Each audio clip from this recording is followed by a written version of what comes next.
মা সারদা রামকৃষ্ণ আশ্রম, পলাশীপাড়া, নদিয়া। কেদারেশ্বর মহাদেব আশ্রমের কাঁঠাল গাছ কিছু পাড়া হয়ে গেছে, কিছু আছে। মা সর্বমঙ্গলা বিগ্রহ শ্রীরামকৃষ্ণদেব, মা সারদা দেবী।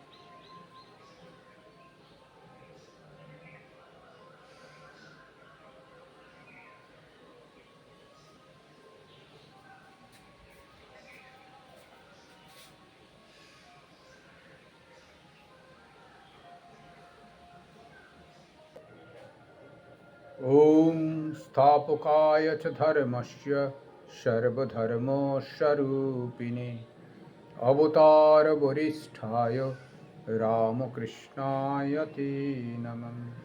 ওম জননীং শারদাং দেবীং রামকৃষ্ণং জগদ্গুরুং পাদপদ্মে তয়োঃ শ্রিত্বা প্রণমামি মুহুর্মুহুঃ। নমস্তে জ্যোতিরাজায় বিবেকানন্দসূরয়ে সচ্চিদসুখস্বরূপায় স্বামিনে তপোহারিণে।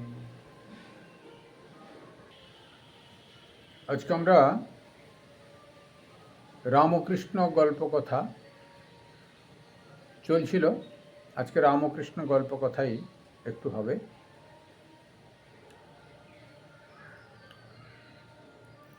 এখানে যারা শ্রবণ করছেন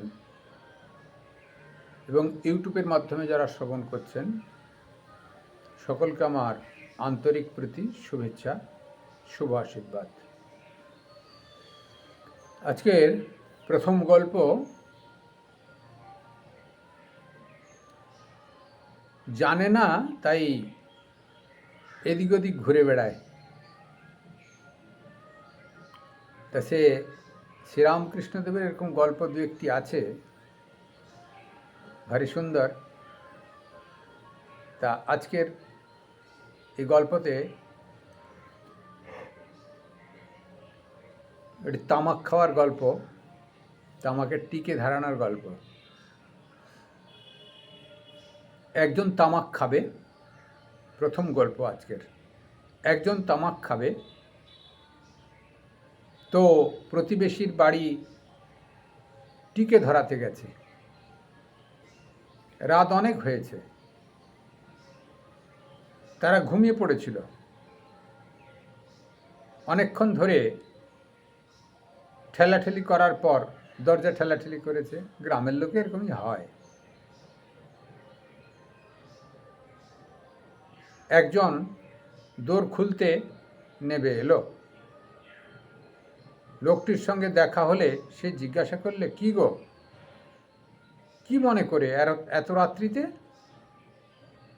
সে বললে, আর কি মনে করে, তামাকের নেশা আছে জানো তো,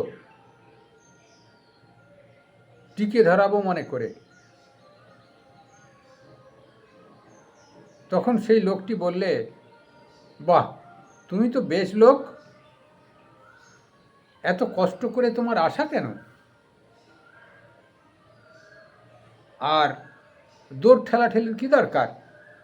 তোমার হাতে যে লণ্ঠন রয়েছে গো।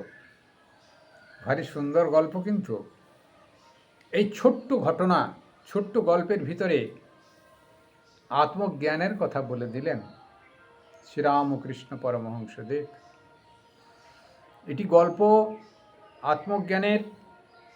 নিজের কাছে সবই আছে, অথচ বাইরে আমরা ঘুরে বেড়াই। তা সেই দৃষ্টান্ত দিয়ে এই গল্পটি বলেছিলেন। আরও একটি এরকম অনুরূপ গল্প আছে, গামছা কাঁধে রেখে গামছা খোঁজা। তা দেখুন, ভারী সুন্দর। এখানে গল্পের ভিতরে কতগুলো জিনিস, আমাদের বাইরের জগতের জিনিসও জানা যাবে। টিকেটা কি? কয়লার ঘুঁটে ঘুঁটে মিশ্রণ করে একটি ছোট ছোট, আমাদের যেরকম ছোট ছোট রুটি করা হয়, উত্তরকাশীতে মণ্ডলেশ্বর বা মহামণ্ডলেশ্বর যাকে বলে, ওদের সেবকরা ছোট ছোট রুটি বানিয়ে দেয়। ওদের ভালো করে ফুলবে, লুচির মতো ছোট আর কি। রুটি তো বিরাট হয়, কিন্তু লুচির মতো ছোট ছোট রুটি। এরকম টিকে হচ্ছে খুব ছোট ছোট। একটা কলকে দেখেছেন নিশ্চিত, তামাক খাওয়া হতো আগেকে, এখন গাঁজা সব খায় আরও ছোট। কলকে আর একটু বড় হয়। কলকেতে তামাক খাওয়া হয়, আর গাঁজা খাওয়ার কলকে অত্যন্ত ছোট, যেগুলো শিবজিকে শিবরাত্রি বা শিব চতুর্দশীতে বা দেওয়া হয় অনুষ্ঠানেতে, বা কেউ খায়ও গাঁজা, যারা নেশা আছে। ছোট কলকে, তার থেকে তামুক খাওয়া কলকেটা একটু বড়। তাতে টিকে দিয়ে আগে লাগানো হতো। টিকে মানে কয়লা, গুঁড়া কয়লা এবং গোবর টোবর একটু মিশ্রণ করে ছোট্ট ছোট্ট ছোট্ট ছোট্ট টিকে বানানো হতো। সেগুলোকে ভেঙে আগুন দিয়ে ওই এর সঙ্গে লাগিয়ে দেওয়া হতো। ওই পাতলা বলে একটু দেশলাই মারলে কি অন্য কিছু দিলেই আগুন ধরে যেত। তামাক টামাক সেজে তারপরে দিয়ে দেওয়া হতো। ভগবান শ্রীরামকৃষ্ণদেবকে বেলুর মঠে এখনও তামাক দেওয়া হয়, সেই প্রাচীন পদ্ধতি। শ্রীরামকৃষ্ণদেব তামক সেবা করতেন। ওনার খাওয়াতে একটা বেশ মজাদার ভাবনা ছিল। তখনকার দিনের তামক একটা মজাদার ভাবনার ভিতরে পড়ে। ব্রহ্মানন্দ মহারাজ গড়গড়াতে তামাক খেতেন। ওখানে পেতলের গড়গড়া বসানো থাকবে, এখানে পাইপলাইন দিয়ে তামাক খাবেন। জমিদার ফ্যামিলির তখনকার দিনে অ্যারিস্টোক্রেট ভাবনা ছিল। তা যাই হোক, এটা একটা ভিআইপি ভাবনার ভিতরে পড়তো। যাক, তামাক, এই লোকটির অভ্যাস ছিল তামাক খাওয়া। কিন্তু দেখুন, তামাক খাওয়াতে কি কি লাগবে? কলকে, তামাক, টিকে এবং আগুন, এবং যিনি খাবেন তার ইচ্ছা শক্তি। তা তিনি লণ্ঠন হাতে করে হাফ মাইল হেঁটে টিকে ধরানোর জন্যে একটু আগুন আনতে গেছেন। একটু আগুন তোমরা ধরিয়ে দাও, টিকে ধরিয়ে দাও, একটু তামাক খাওয়ার ইচ্ছা জেগেছে, অথচ লণ্ঠন হাতে আছে। কি সাংঘাতিক ব্যাপার বলুন। তা আমাদের ভিতরে আত্মারাম আছেন। আমাদের ভিতরে, প্রত্যেকের ভিতরে ঈশ্বর বর্তমান। একটু আমরা যদি গভীর চিন্তা করি, ঈশ্বরকে আমার ভিতরেই পাওয়া যাবে। সেটি না করে আমরা মোল্লারা মসজিদ, খ্রিস্টানরা গির্জা, হিন্দুরা মন্দিরে মন্দিরে ঘুরে বেড়ায়।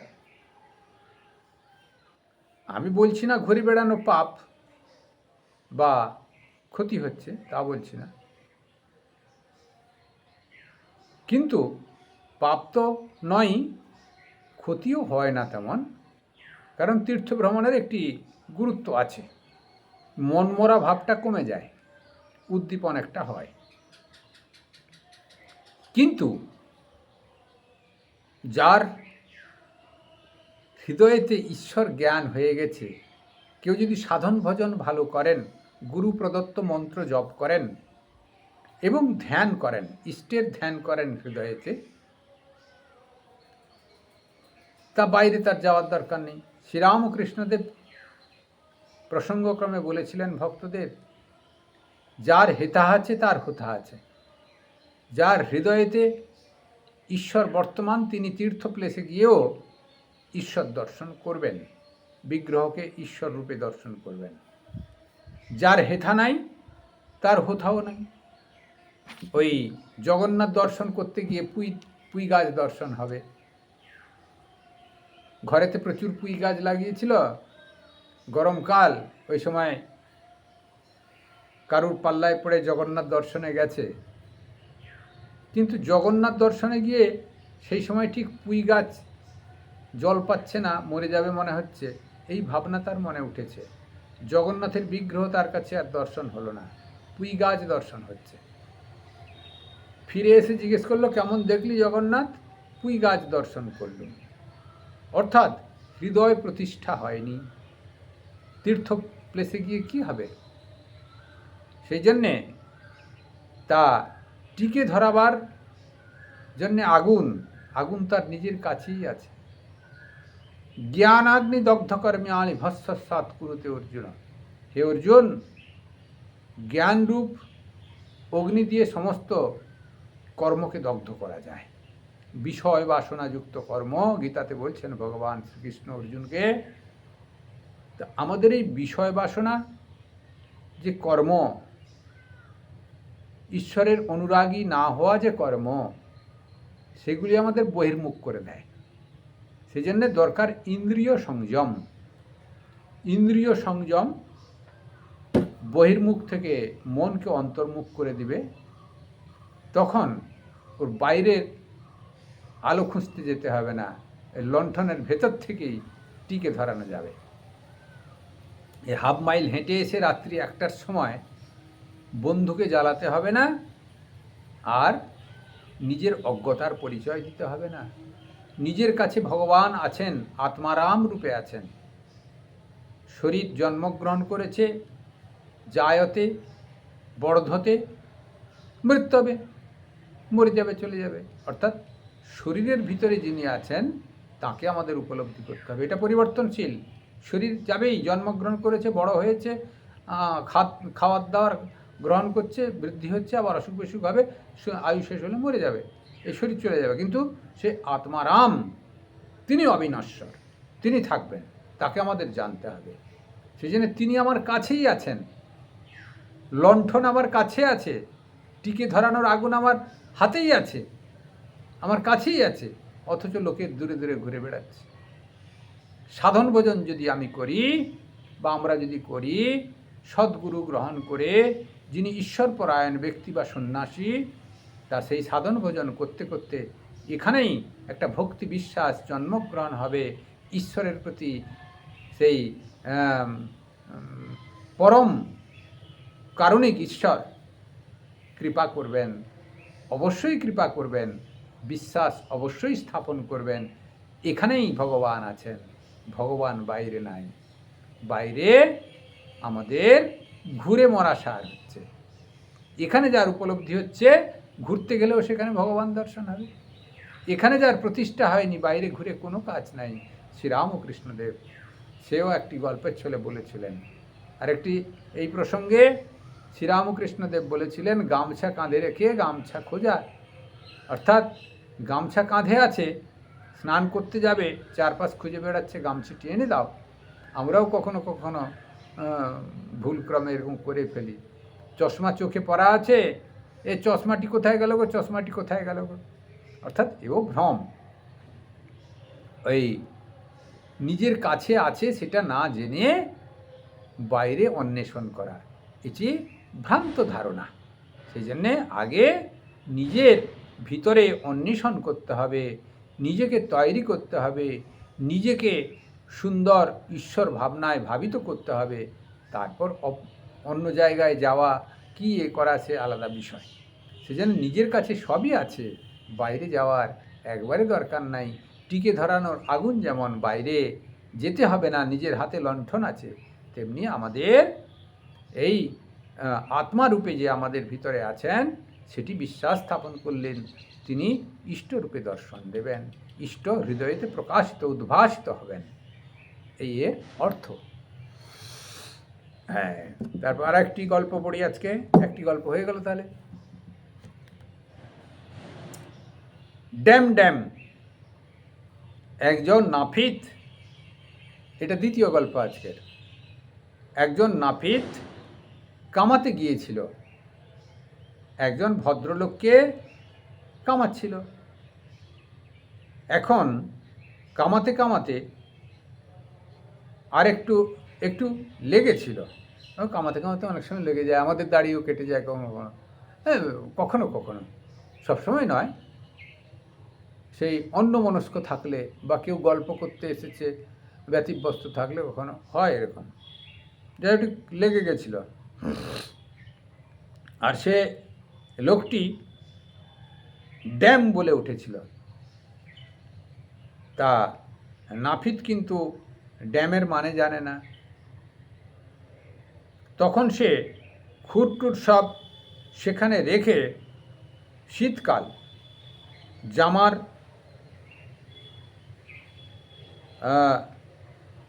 হাত থেকে গুটিয়ে ফেলছে।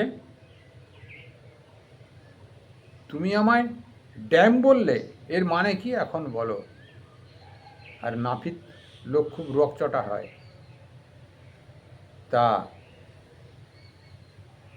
সে লোকটি বললে, আরে তুই কামা না, ওর মানে এমন কিছু নয়, তবে একটু সাবধানে কামাস। নাপিত সে ছাড়বার নয়, সে বলতে লাগলো, ড্যাম মানে যদি ভালো হয় তাহলে আমি ড্যাম, আর আমার বাপ ড্যাম, আমার 14 পুরুষ ড্যাম। আর ড্যাম মানে যদি খারাপ হয়, তা তুই ড্যাম, তোমার বাবা ড্যাম, তোমার 14 পুরুষ ড্যাম। আর শুধু ড্যাম নয়, dam dam dam dam dam dam. অর্থাৎ প্রত্যেকেরই জানতে অজান্তে ভালো হওয়ার ইচ্ছা, ভালো শোনবার ইচ্ছা এবং ভালো দেখবার ইচ্ছা, ভালো করার ইচ্ছা, ভালো থাকার ইচ্ছা, এটি জানতে অজান্তে প্রত্যেক জীবেরই আছে, বা বেঁচে থাকার ইচ্ছা ভালোভাবে। কিন্তু আমাদের ভিতরে লোভ লালসা, অল্পে সন্তুষ্ট না হওয়া, অহেতুক ঝগড়া করা, এগুলো আমাদের স্বভাব, বহিরিন্দ্রিয় ভাবনায় স্বভাব তৈরি হয়ে গেছে। এইগুলিকে আমাদের কন্ট্রোল করতে হবে। আরে ভালো মন্দ দুইকে ত্যাগ করতে হবে। হয়তো ভালো সবাই চায়, ঠিক, ড্যাম শব্দটা ভালো নয়, সেটা চলতি কথায় ওই ঢ্যাম না বলে, এখানে ভালো কথায় ড্যাম বলে লিখে দিয়েছে। ওই কথাটাই তখন বলেছিল হয়তো। এটা একটু খারাপ, সমাজের একটু খারাপ কথা, মানে যে একটু এদিক ওদিক করে বদমাশি করে তাকে বলা হয়। কিন্তু নাপিত তার অর্থ বোঝে না বলে কি বলছে, ড্যাম যদি ভালো শব্দ হয়, আমি ড্যাম, আমার বাবা মা ড্যাম, আমার 14 পুরুষ ড্যাম। আর যদি খারাপ হয়, তুই ড্যাম, তোর বাপ ড্যাম, তোর 14 পুরুষ ড্যাম। অর্থাৎ খারাপ শব্দ কেউ শুনতে চায় না। সে খারাপ করবে, লম্পটগিরি করে যদি টাকা সঞ্চয়ও করে, কিন্তু শুনবে না আমি লম্পট বলে। যেরকম মন্ত্রীরা সব জেলে আছে, ধরুন কি জগৎ হলো, কি হাল হলো, পুরো মন্ত্রী মহল সব জেলের ভিতরে বসে আছে। শিক্ষা খাত, অমুক খাত, তমুক খাত, খাদ্য খাত, অমুক খাদ্য দপ্তর, শিক্ষা দপ্তর, যত দপ্তর আছে, তো এই হচ্ছে ওরা খারাপ কাজ করেছে, তাকে খারাপ বললে সে কি খারাপ শুনবে? তখন সে পাওয়ারে থাকলে অ্যাকশান নেবে, আমাকে খারাপ বলেছে কেন, কিন্তু নিজের চিত্ত শুদ্ধি করবে না, চরিত্র বদল করবে না। এই আমাদের ওই ঈশ্বর বিমুখ ব্যক্তির এইগুলো হচ্ছে মন। এই জন্যে ঈশ্বর বিমুখ ব্যক্তিদের দ্বারা কোনো ভালো কাজ সমাজে হয় না। এই জন্যে রাজনীতির লোকের দ্বারা কোনো সমাজে তেমন একটা ভালো কাজ হয় না, স্বার্থ ভাবনা থাকে বলে। সেই জন্যে একমাত্র সমাজে ভালো কাজ করে সন্ন্যাসীরা, সাধুরা, বা যারা সমাজ থেকে কিছু নেয় না, শুধু দেয়, মাধুকরি করে খায় আর শুধু দেয়, তাদের দ্বারাই ভালো কাজ হয়। আর গিভ অ্যান্ড টেক পলিসি যেখানে আছে, লেনদেন পদ্ধতি, সেখানে ভালো কাজ সমাজের হয় না। সুযোগ পেলেই ছেড়ে নিজের খাওয়ার বাইরে তিনি সঞ্চয় করবেন, এমন সঞ্চয় করবেন জেলে যেতে হবে। তা এইভাবেতে আমাদের খারাপ কেউ শুনবে না, কিন্তু খারাপ করবে। তুমি কেটে ফেলেছ, কামাতে গিয়ে একটু কেটে ফেলেছ, তোমাকে একটু খারাপ কথা বলেছে, বেশ, তো সেটা তো মেনে নিলেই হয়, আর কাটবো না, আর বকো না, সমস্যার সমাধান। তা নয়, খারাপ করব কিন্তু ভালো শুনবো, খারাপ শুনবো না, সে কখনো হয় না। যেটি করবে সেটি ফিরে আসবে। যেমনটি সমাজকে দেবে, সমাজ তেমনটি তোমাকে দেবে। এটি নিউটনের থার্ড ল, সমান এবং বিপরীত প্রতিক্রিয়া আছে। সেই জন্যে আমাদের সমাজকে ভালো দিতে হবে, ভালো করতে হবে, আমাকে নিজে ভালো হতে হবে, ভালো করতে হবে, তাহলে সমাজকে আমরা ভালো দিতে পারবো, ভালো করতে পারবো। স্বামীজি বলছেন, বি অ্যান্ড মেক। নিজে তৈরি হও, তারপর অপরকে তৈরি করো। নিজে আগে ভালো হও, তারপর অপরকে ভালো করো। সেই জন্যে নিজে সবসময় পিউরিফাই হতে হবে, ভালো হতে হবে। যেমন লোকের ক্ষতি করব না, তেমনি লোককে খারাপ কথাও বলবো না। এই সিদ্ধান্তে আমাদের ঠিক রাখতে হবে। লোক ঠকাবো না এবং লোকের কোনো ক্ষতি করব না সমাজে। এটি যদি সিদ্ধান্ত থাকে, তাহলে তার ভিতর ধীরে ধীরে ধীরে ধীরে শুদ্ধভাবে প্রতিষ্ঠিত হয়ে যাবে এবং শুদ্ধভাবেই ঈশ্বরের গোচরে নিয়ে যাবে। আজকের এই ড্যাম ড্যাম গল্পের দ্বারা কি বলা হলো? Be and make. নিজে ভালো করতে হবে, নিজে ভালো হতে হবে এবং অপরকে ভালো করতে হবে। আর নিজে যদি অপরাধ করি, তাকে ক্ষমা স্বীকার করে নিয়ে চিত্তশুদ্ধি করতে হবে, ভালো বনার চেষ্টা করতে হবে, ভালো হওয়ার চেষ্টা করতে হবে। তাহলে সমাধান, ঝগড়াঝাটি চলে যাবে। তাহলে ড্যাম ড্যাম গল্পের এই সিদ্ধান্ত হলো। আরেকটি গল্প বলি তাহলে।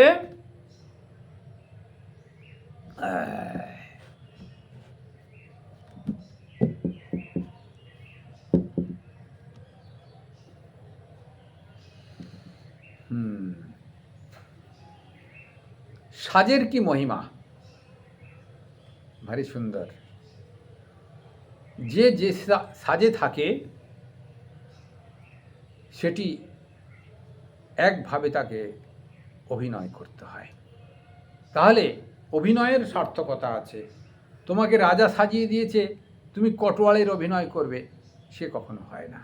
সেরকমই একটি গল্প, সাজের মাহাত্ম্য। অর্থাৎ যে যেভাবে অভিনয় করতে পৃথিবীতে জন্মগ্রহণ করেছে, সেইটি পাক্কা যদি করতে পারে, তাহলে সে মুক্ত হয়ে যাবে।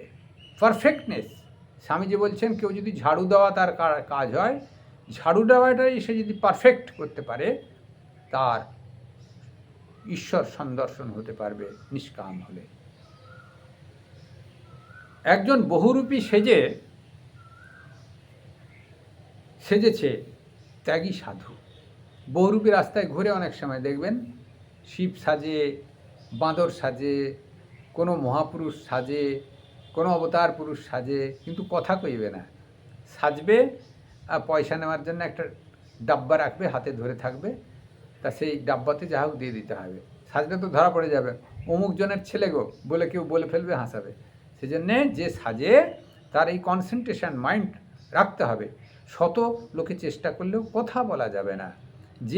যেই অভিনয় করছে সেই অভিনয়ে তাকে স্ট্যান্ড থাকতে হবে, তাহলে সে মুখ্যদ্বার। সেই সাজেতেই তার কিছু কল্যাণ হয়ে যাবে। একজন বহুরূপী সেজেছে ত্যাগী সাধু, সে সাধু সেজেছে। সাজটি ঠিক হয়েছে দেখে বাবুরা একটি টাকা দিতে গেল।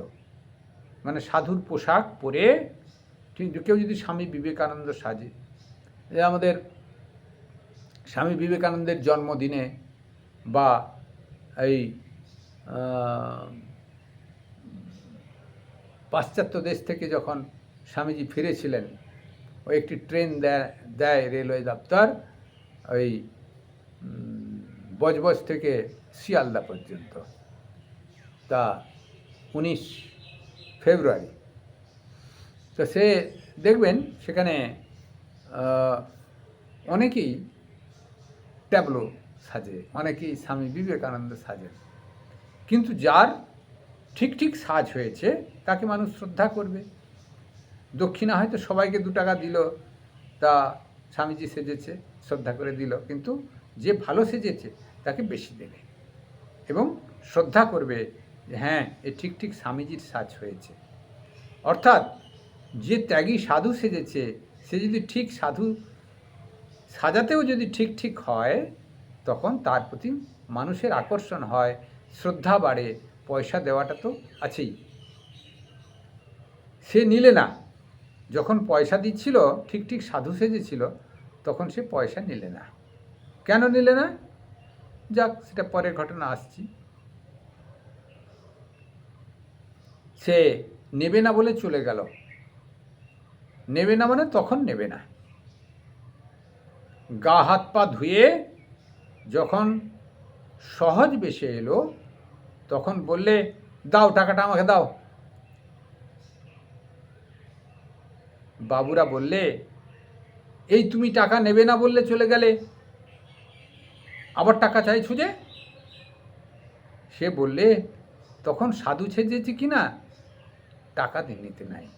বাহ, ভারী সুন্দর কথা। দেখুন, কেউ যদি রাজার সাজ পরে সে যদি বাসন মাজে, তাকে যেমন ঠিক ভালো মনে হয় না, কেউ যদি ভগবান শ্রীকৃষ্ণের পোশাক পরে বাঁশি হাতে নিয়ে ওই চোট্টামি করে, বদমাশি করে, তার অভিনয় না করে সে অন্য খারাপ আচরণ করে, তখন তাকে কি শ্রীকৃষ্ণ ভগবান বলা যাবে? বলা যাবে না। দেখুন, অভিনয় করতে গিয়ে তার স্বরূপকে ভুলিয়ে দেবে। দর্শক দেখবেন এ রাম ছিল কি খোকা ছিল, কি বাবুরাম ছিল, কি নেপাল ছিল, দর্শক বুঝতে পারবে না। সেটাই ঠিক ঠিক সাজ হবে, এবং সেই সাজের যা মহিমা, তাকে সেটা প্রকাশ করতে হবে। আমি সাধু হয়েছি, সাধু যদি নোংরামি করে, তাহলে তার যেমন শোভনীয় নয়। তোমাদের দায়িত্ব দেওয়া হয়েছে সমাজ সেবার, তুমি সমাজ থেকে লুটপাট করে সব নিয়ে নেবে, সেটা শোভনীয় নয়।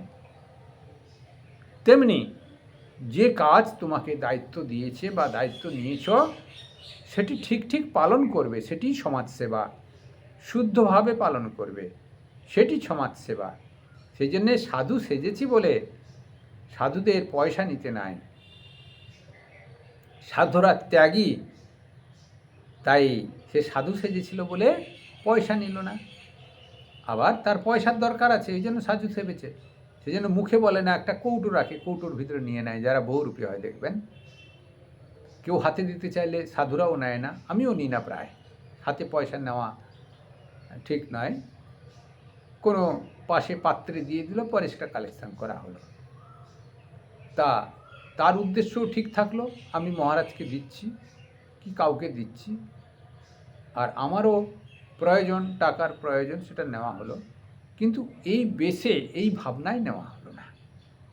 এইটি অর্থাৎ যে সাজে তিনি আছেন, সেই সাজের মর্যাদা দেওয়া। সাধু সেজেতে, তাই টাকা নিল না। তা সে পরে গিয়ে বলল, তা বাবুরা, আপনারা টাকা দেবেন বলছিলেন, দেন। তখন নিলি না কেন? তখন আমি সাধু সেজেছিলাম যে। সাধুদের হাত পেতে টাকা নিতে নাই। সাধুরা ঈশ্বরের নাম করে, ঈশ্বরে কেবল ভরসা থাকবে, লোকের ভরসা সাধুদের করতে নাই, তাই সেবা নিই না।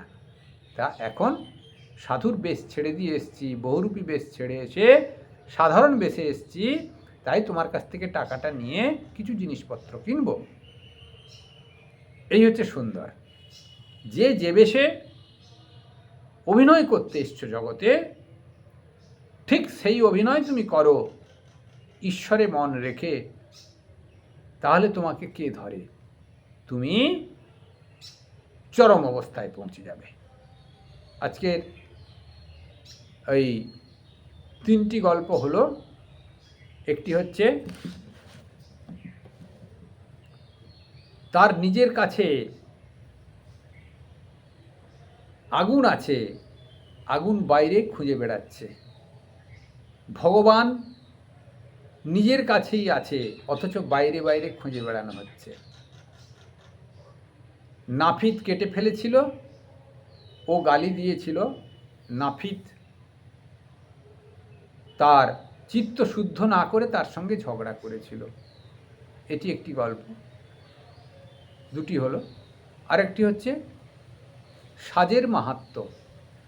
যে যে সাজে মানুষ অভিনয় করতে আসে, সেই অভিনয়টাকে ঈশ্বরের দান বলে ঠিক ঠিক যদি পালন করেন, তাহলে তিনি ঈশ্বরের কাছে পৌঁছে যাবেন, ঈশ্বরের অনুভূতি তার হবে।